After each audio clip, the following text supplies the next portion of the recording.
Ce village est vraiment très intéressant pour les touristes.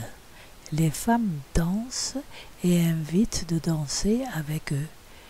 Les hommes jouent de la musique, montrent comment aller faire allumer un feu avec du bambou et nous nous amusons de danser avec eux et montrer, après avoir donné un peu le rythme aux hommes, comment nous dansons le rock, le tango et le paso. Et nous dansions pour le plaisir des et avec tout le village. Ils font des superbes dessins avec leur visage.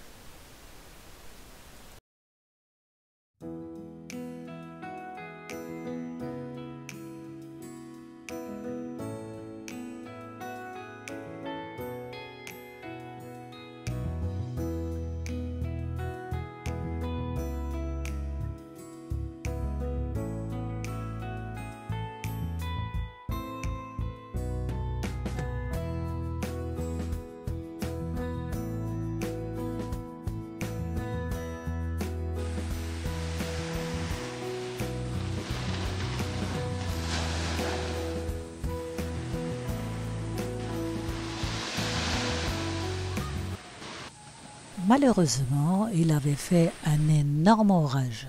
Donc, nous allons plutôt manger dans un simple resto.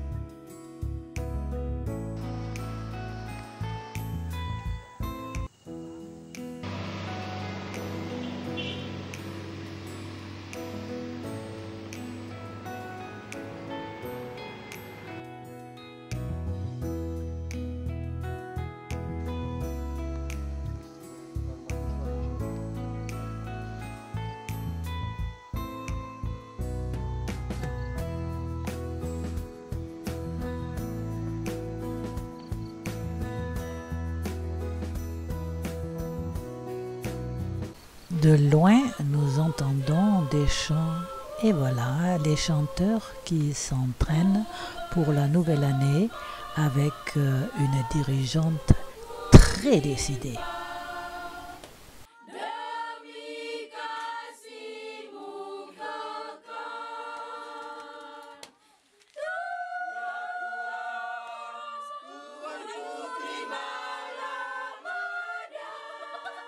Évidemment, ce sont les garçons qui ne chantent pas trop juste et cela sème un peu la zizanie. Mais la main ferme de la jeune femme va arranger tout cela.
Et notre chemin nous mène vers Moni, où nous arrivons avec la tombée de la nuit à notre homestay à Rawanti, où nous devons partir le lendemain matin à 4 heures pour les lacs du Kelimutu.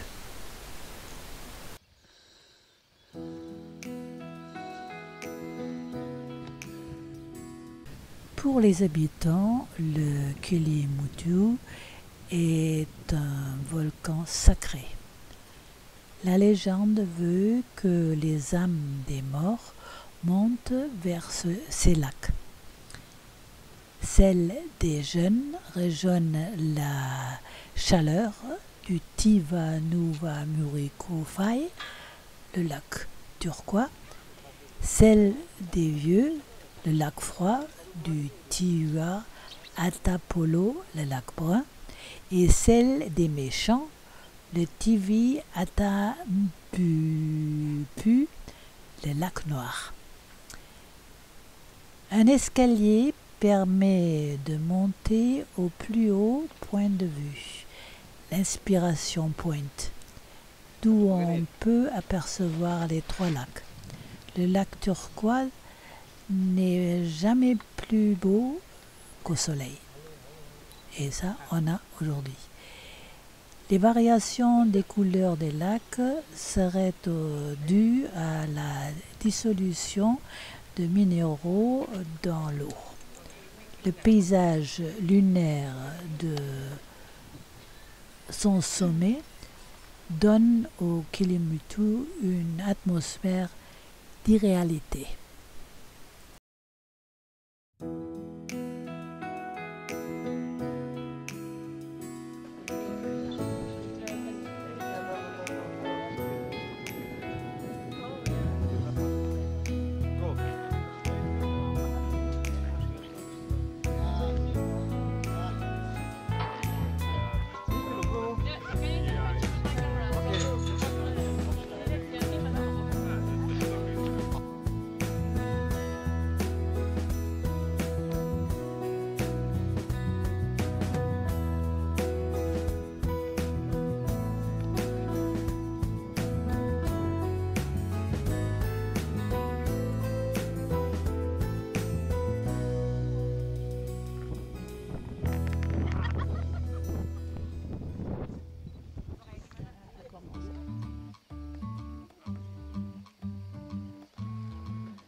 Volotopo, il y a peu de temps, 10 maisons traditionnelles ont brûlé. Et ils vont donc être reconstruites péniblement. Parce que ça, c'est vraiment très très dur ici. Volotopo est un village mégalithique avec l'histoire et la culture du peuple Liu, une tribu indigène du peuple Ndé, originaire d'Inde. Les maisons traditionnelles se trouvent au plateau.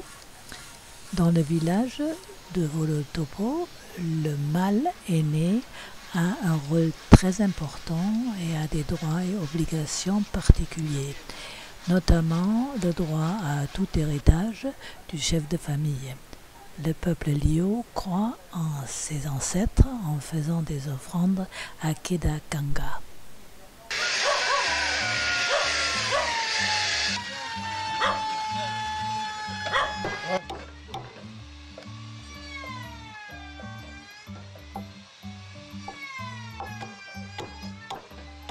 Après une bonne averse, nous arrivons à Saga. L'organisation du village suit une structure typiquement lignagère. Pour explorer le village, il faut emprunter des escaliers en pierre qui serpentent entre les maisons, une montée parfois exigeante. Nous avons 2 enfants qui nous accompagnent et qui nous aident à grimper les différents étages. Et d'ailleurs impossible à faire avec de la pluie.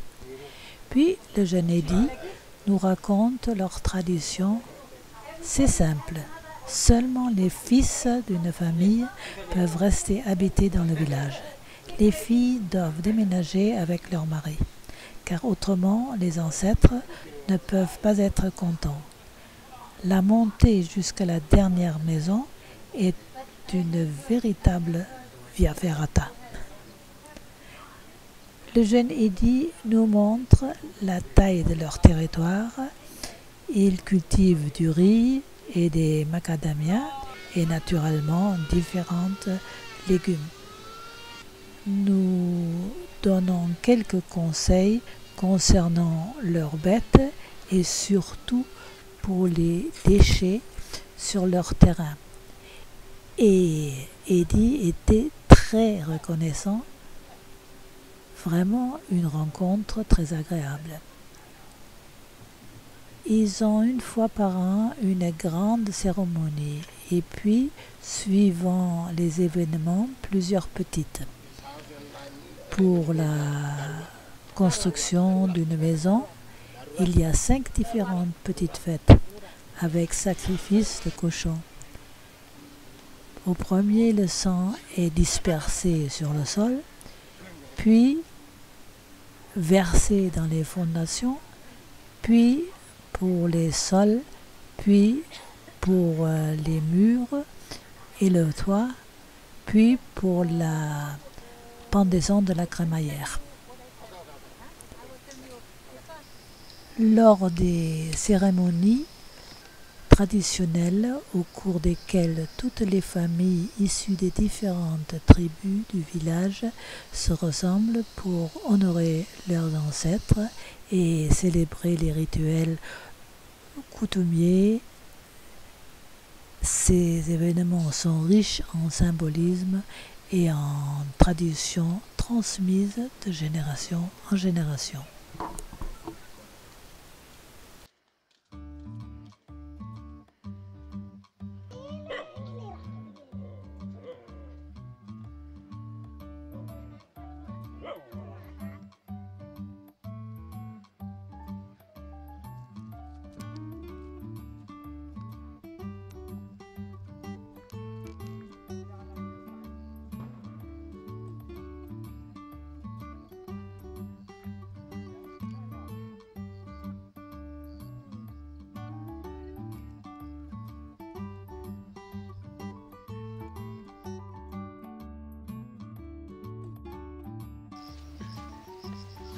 Ja, nog te nemen. Ik zie die kop even.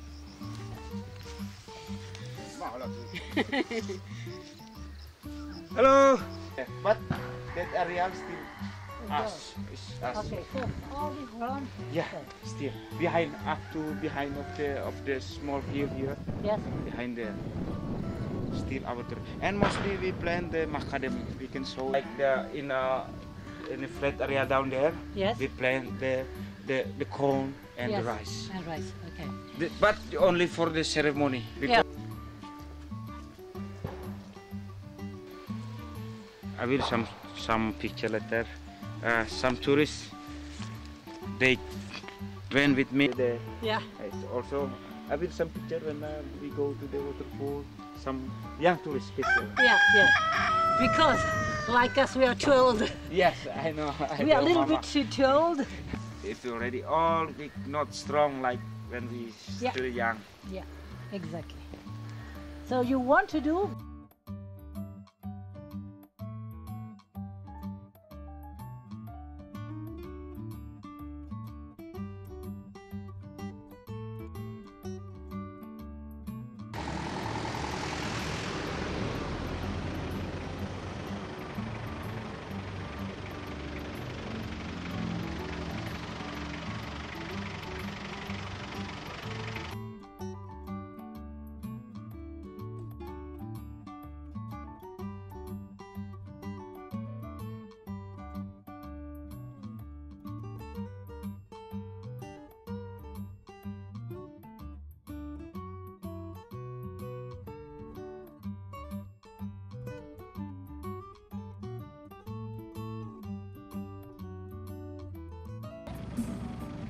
And then when I lay down, I put them here. Like this. Then I turn my head. Après plusieurs plages de sable noir, nous arrivons à Nangapanda et ces galets bleus.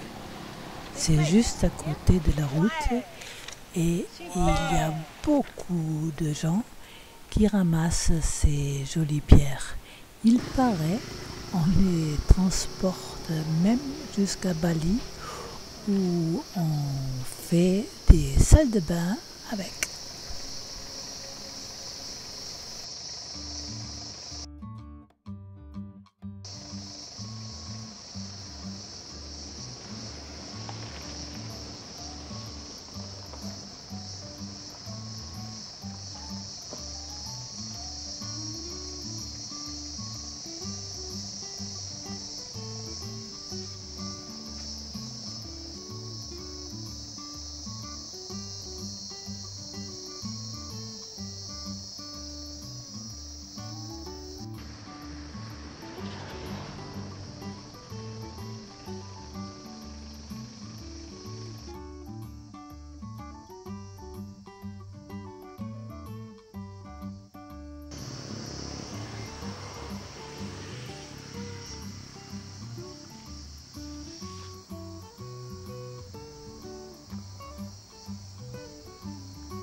Nous traversons l'île de Flores pour aller à Riom avec des panoramas superbes à l'intérieur de l'île.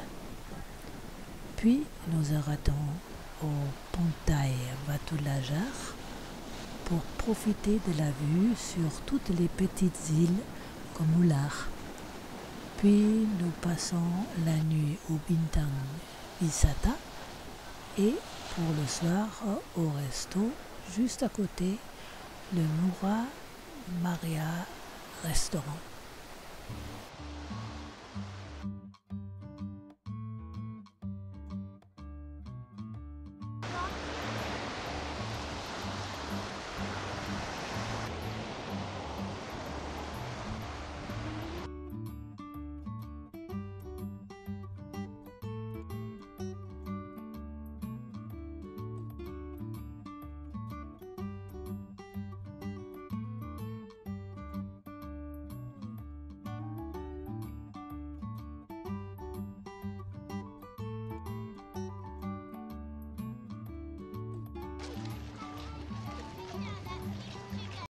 Le soir au restaurant, j'ai pu fixer notre tour de 3 îles avec le capitaine et son guide Anton. Missil nous amène au port et c'est parti pour une journée bateau.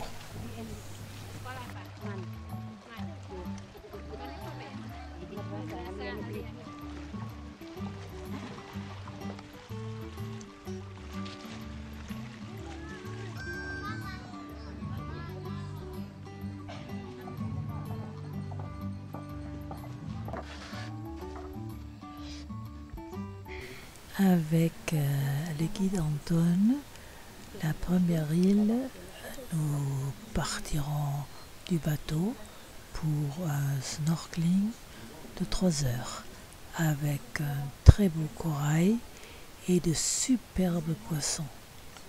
Puis la deuxième île, une promenade guidée par Anton où nous rencontrons des vaches sur des pâturages vertes de montagne. C'est splendide.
Puis, sur l'île suivante, un copain d'Anton nous rejoint.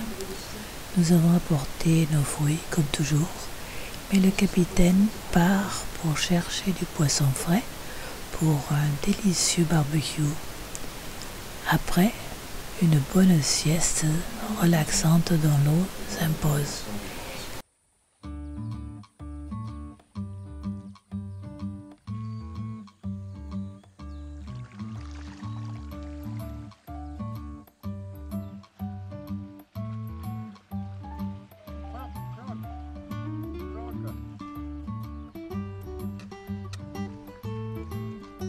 C'est bonne la papaye. Hein. Surtout après l'autre mer.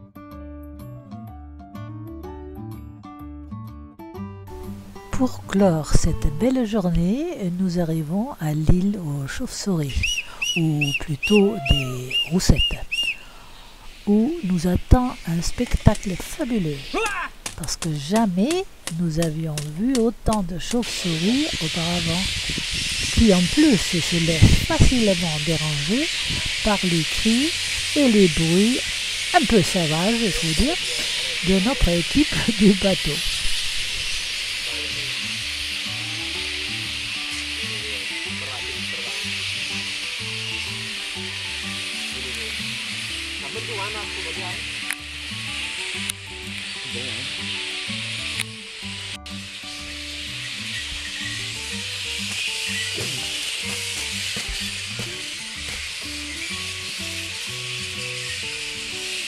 Dari yang raba ya?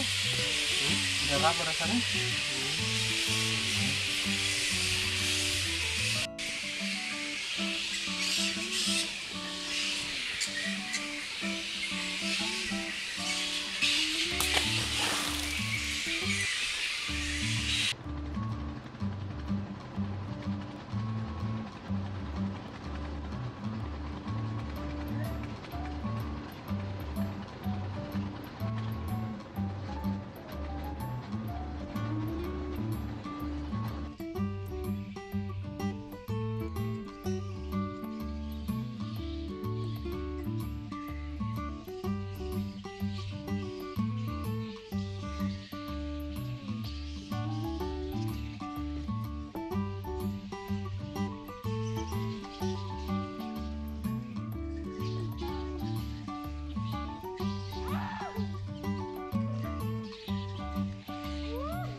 Tu vois, c'est bon ça.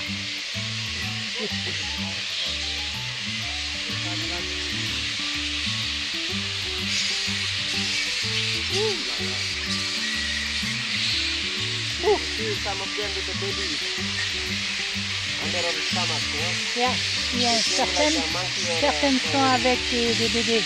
pendu. Ouais, sous le ventre. Essaye de voir. T'attrapes un.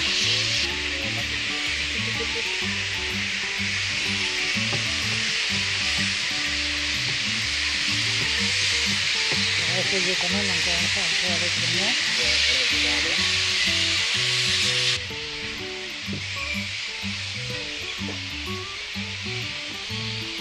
No, we will go. You like her to eat fox? Yes?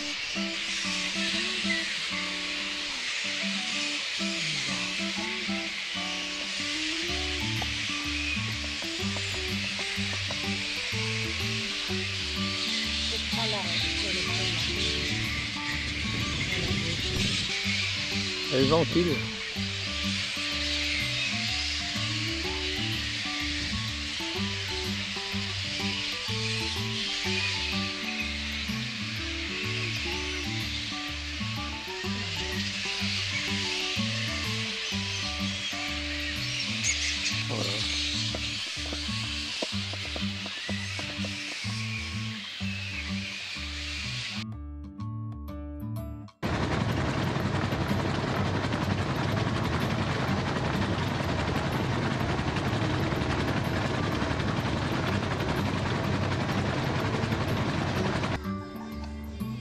Avance, avance.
Après le petit déjeuner, en route vers Bajava. Et à Soa, nous arrêtons aux eaux chaudes de Mengarada. Nous sommes les seuls touristes et rencontrons seulement un jeune couple d'Indonésiens. Malheureusement, les vestiaires laissent très à désirer. Également, le grand bassin n'est pas très invitant, alors nous préférons la fleuve ou la petite rivière et tous les points naturels. C'est un régal. Je ne veux pas mouiller le maillot de bain, alors ça. Allez, encore un peu, les petits Claude. Allez, va dedans. Allez, allez. Ah, voilà. Voilà, voilà. Tu peux te mettre dedans, hein.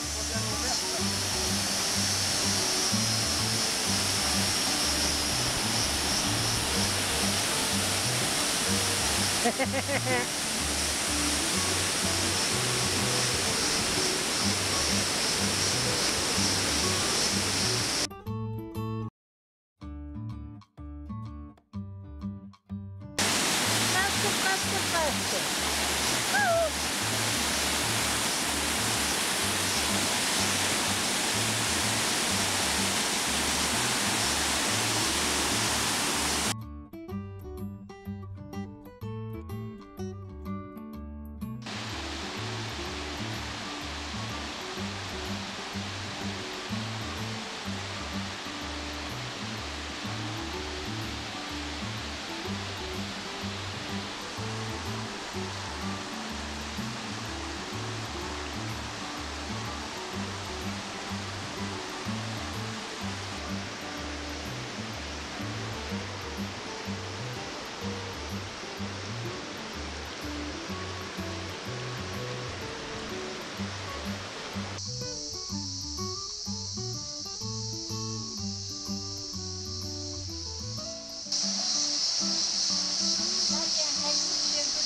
Faut sourire un peu, hein.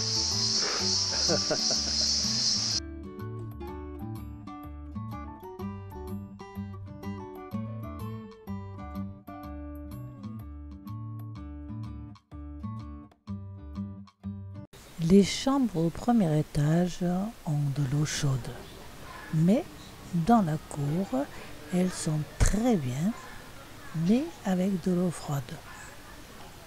Le prix est beaucoup plus intéressant. Bof, on prend l'eau froide.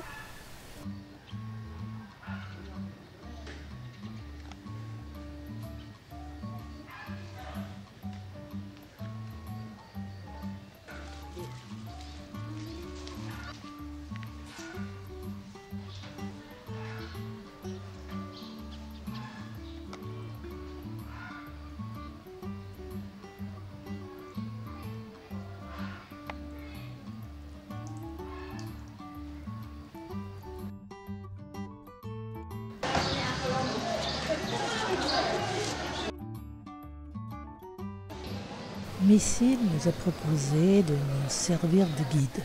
Donc, ainsi, nous partons au bazar où nous trouvons notre bonheur de fruits de toutes sortes. Un régal.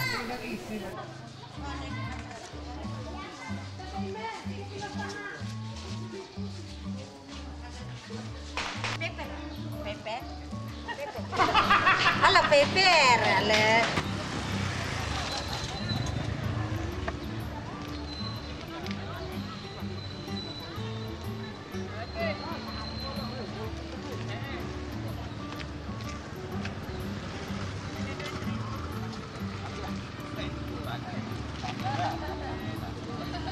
Tadi saya.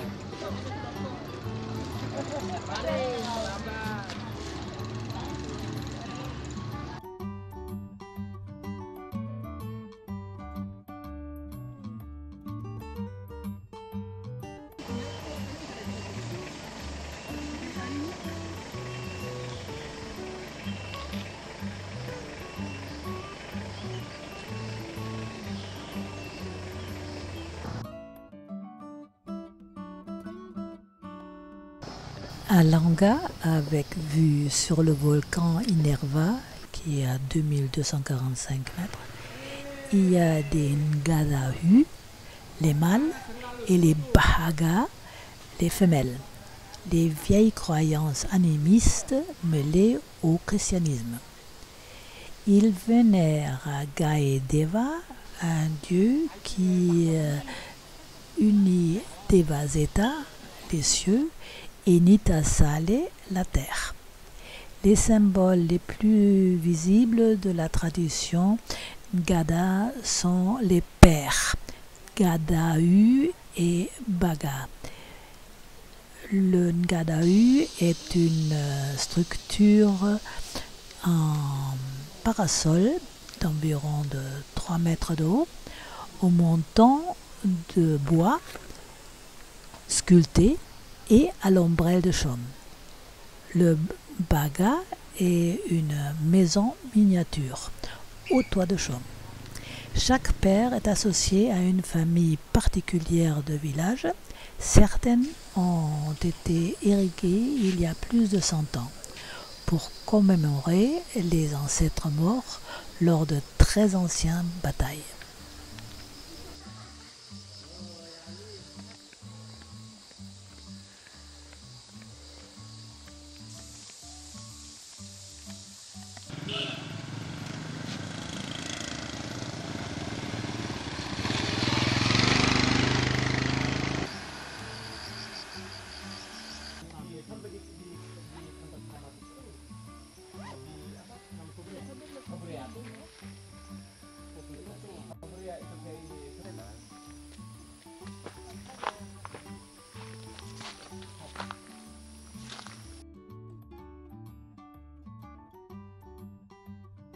Bena est l'un des villages Ngada les plus traditionnels. Les extraordinaires monuments de pierre sont les plus beaux de la région. Les maisons au haut toit de chaume s'alignent sur une crête en 2 rangées entre lesquelles s'élèvent des superbes Ngadahu et Baga, maculés de sang sacrificiel et mégalithes funéraires. La plupart s'ornent de figurines humaines sur leur toit et leurs porches sont décorés de cornes et de mâchoires de buffle, signe de prospérité. Il y a des sacrifices 3 fois par an et les anciens parlent toujours d'un système de caste strictement appliqué qui empêche tout, en guillemets, mélange. Les contrevenants à la date risquent la mort. Oh yes. Bible, the King Bible, long time ago. Alors les gens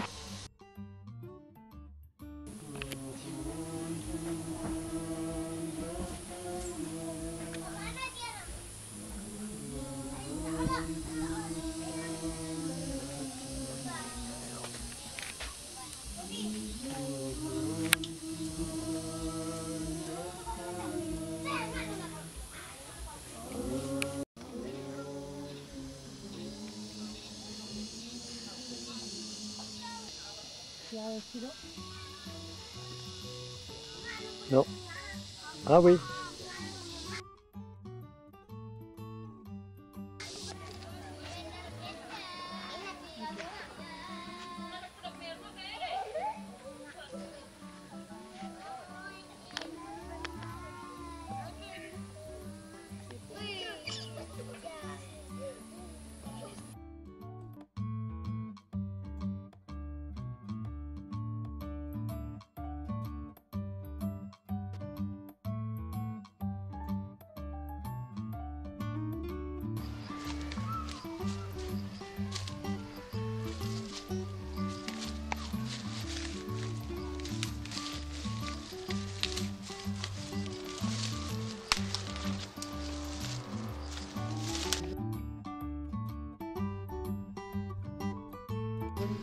Yeah.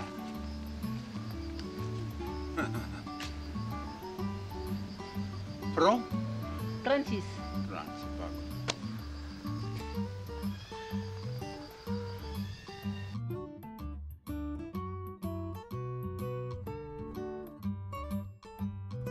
tay. Belum ngi ba ini. Sedang ngi lembari. Ya kena kerja di kena. Kau ini jadi untung. Belum boy.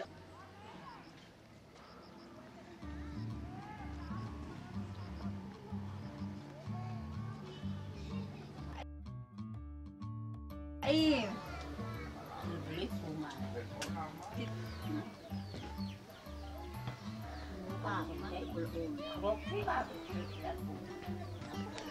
Come, come.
Pour nous faire plaisir, Missy nous amène aux sources chaudes de Malayage, là où il y a deux rivières rentrant l'une dans l'autre.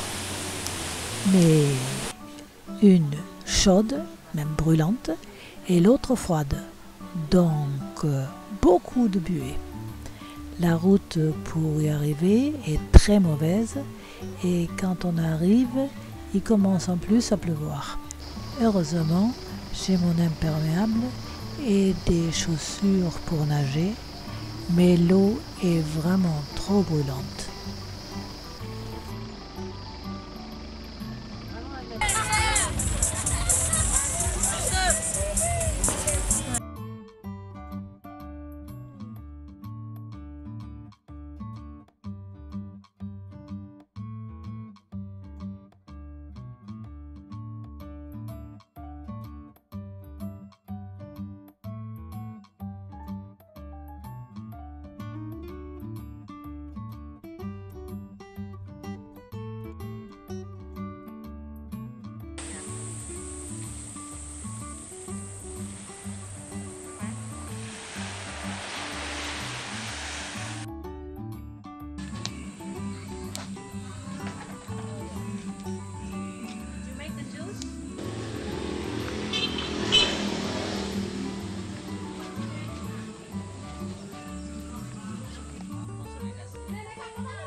ship from coming.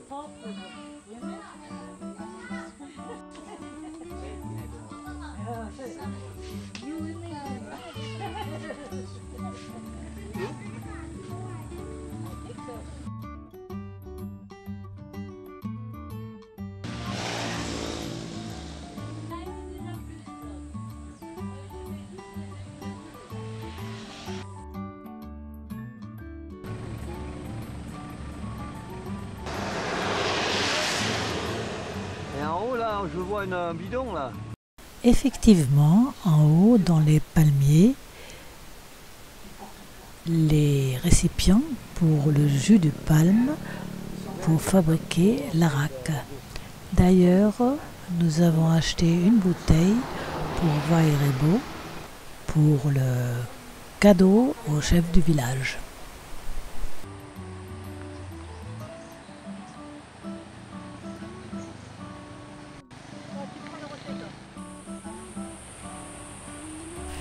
Un peu avant Vado, j'avais trouvé une bouture au bord de route d'une très belle plante que je ramène pendant le reste du voyage dans un sac en plastique.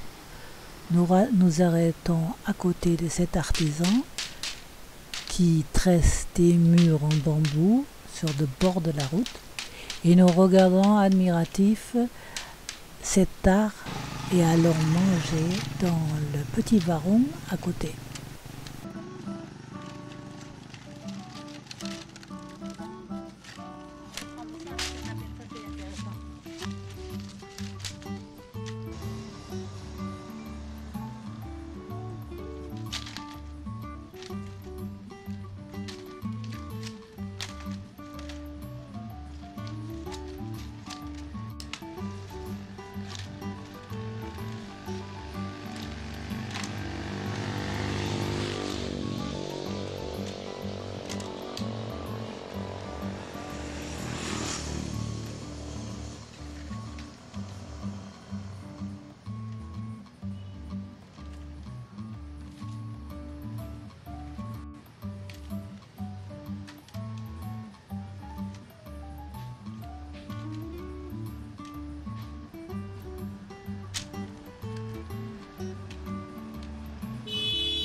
Nous descendons 300 mètres jusqu'au lac Ranamel.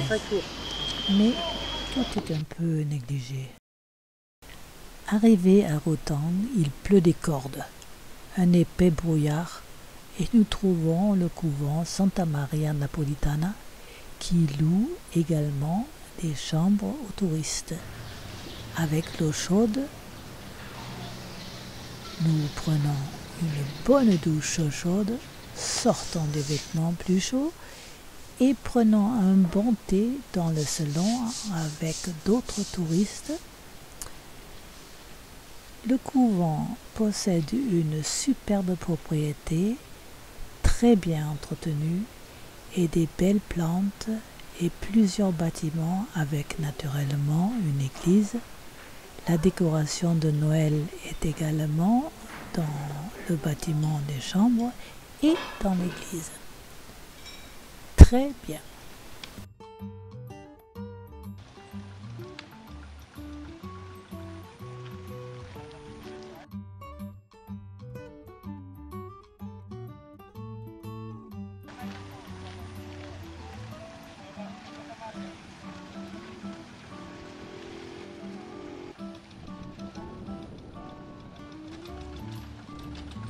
Dès que le soleil ressort après dingue, le travail dans les champs reprend tout de suite avec les motoculteurs. Mais notre voiture émet un drôle de bruit. Mais s'il enlève le pneu et une petite pierre s'était introduite. Ouf! Nous pouvons tranquillement continuer.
Notre Vairebo Lodge, au lieu des champs de riz, nous accueille avec un bon repas pour midi.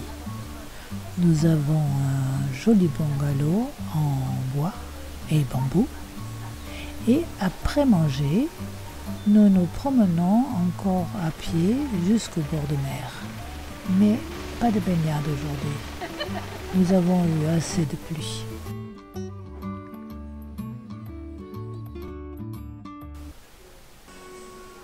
Puis, pour ce soir, nous comptons monter à l'église pour la messe de Noël.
La montée au village de Vairebo de l'ethnie Mangare le 25/12/2013 avec notre jeune guide Timothée à pied à partir de notre lodge, une vraie aventure dangereuse, car il y avait beaucoup plu et notre premier obstacle, c'est le passage du torrent gonflé à bloc et rien pour pouvoir se tenir. Pas de corde, pas de bâton et seulement grâce à une jeune femme qui descendait, nous avons pu trouver le passage pour traverser sans nous noyer dans la cascade rocheuse. Arrivés après 4 heures de grimpette sérieuse sous la pluie, nous devions attendre dans la hutte d'accueil jusqu'à ce qu'on vienne nous chercher, aller en premier chez le chef du village, le Tito. Nous avons donné tous nos cadeaux et sommes acceptés par les esprits. Dans les maisons appelées Mbaru Nyangchi, où chacune peut loger 8 familles. Au milieu de la hutte se trouve une échelle ingénieusement pensée en bambou afin de grimper dans les niveaux supérieurs. C'est d'ailleurs ce que Timothy avait fait tout de suite. Il faut 1 an pour construire une hutte traditionnelle. Il faut déjà chercher tout le matériel dans la forêt autour. Puis, la structure des maisons est composée en 5 niveaux. Chaque étage joue donc un rôle important.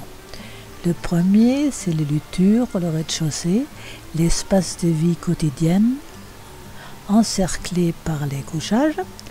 Le deuxième, c'est le lobo, le grenier où l'on met de la nourriture et les affaires.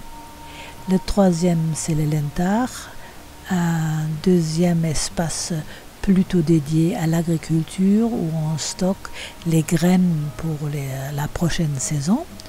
Le quatrième, c'est l'emporae, le grenier de sécurité qui conserve un stock de nourriture au cas d'inondation du 2e niveau. Et le 5e, c'est les concodés, le niveau sacré où sont faites les offrandes aux anciens.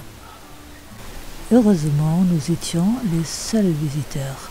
Le chef venait nous voir et quand il voyait que je prenais de l'eau chaude pour ma rosella, nous avions une discussion passionnante car il voulait savoir comment il pouvait planter cela chez eux.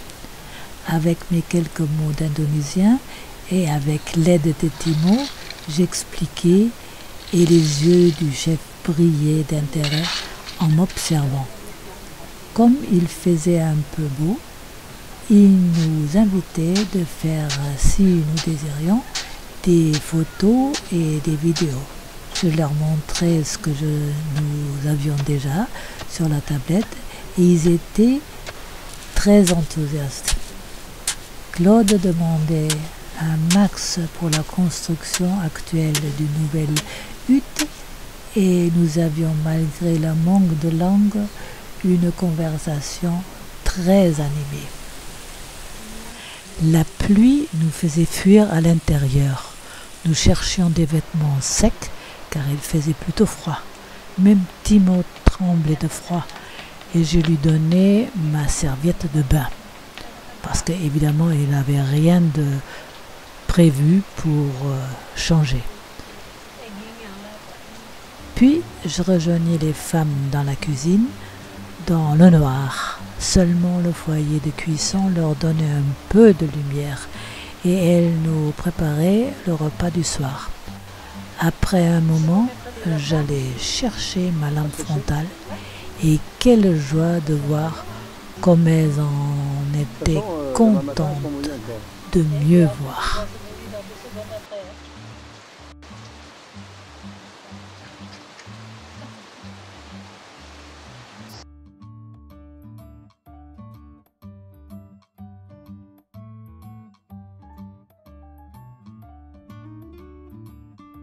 Le lendemain matin, nous préparons pour la descente. Les femmes s'amusaient à me voir avec un mépris de mort remettre mes affaires mouillées. Mais les chaussures et chaussettes trempées me semblaient moins graves qu'imaginé. La descente était effectivement beaucoup plus facile, mais quand même 3h30. Le fleuve était tout bas et facile à passer. Les gens revenaient de la fête de Noël, nous saluaient avec Salamat Natal et avec leur nom. Arrivés en bas, mes jambes étaient en compote et nous étions KO. Alors Tim me proposait de chercher Missile.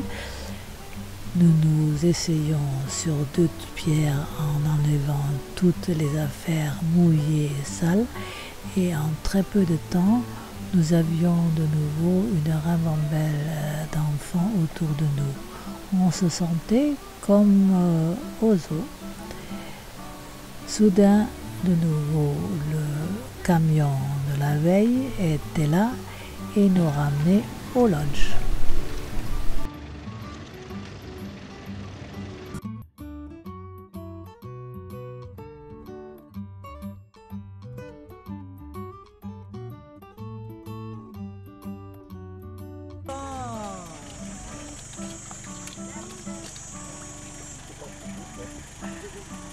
On leur a donné à bouffer.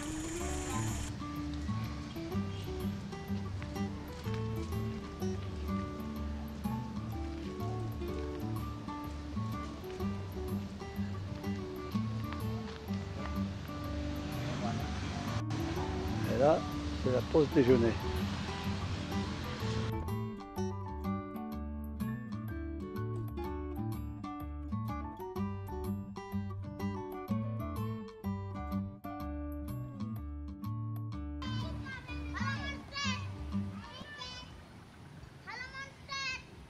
Les « Allô monsieur » nous viennent des enfants qui plantent avec leur mère le riz dans les champs de riz en toile d'araignée. Tout le monde est au travail et le paysage est très beau. Hello.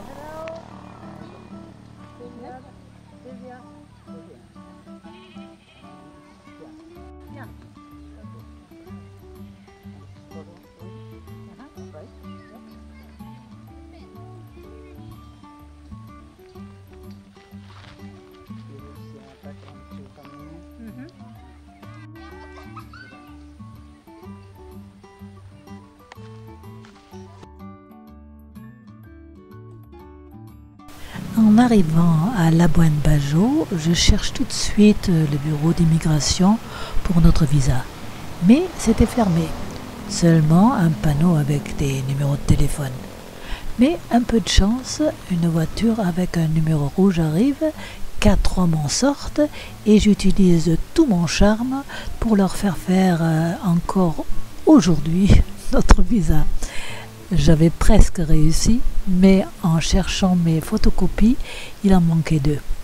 En plus, cela dure 4 jours. Et nous sommes vendredi. Cela se complique. Alors d'abord, reparti pour notre hôtel. Nous trouvons une jolie chambre chez Félix et aussi chez lui un logement pour Missile. Puis il nous rassure qu'il va s'occuper du visa car il connaît quelqu'un à l'immigration. Ouf! Angelo Marco Polo, un jeune étudiant, nous guide dans la petite grotte de Batu-Sermin.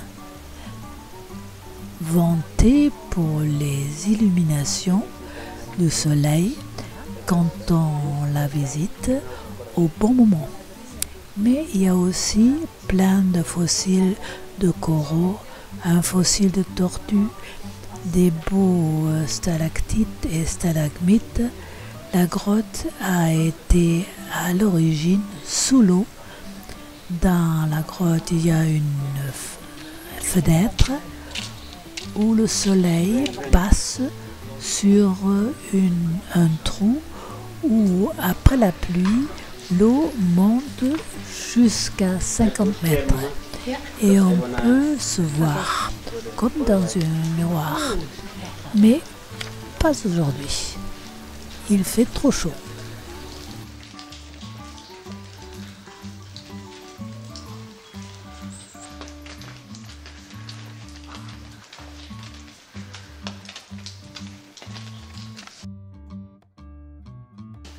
Maybe you I take yours, no?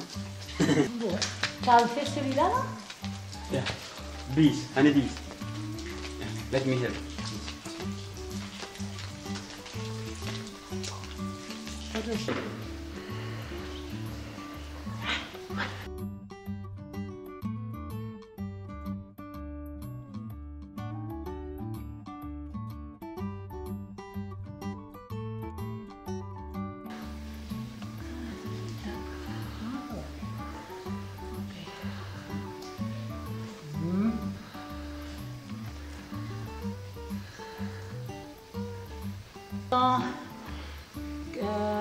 92, il y avait...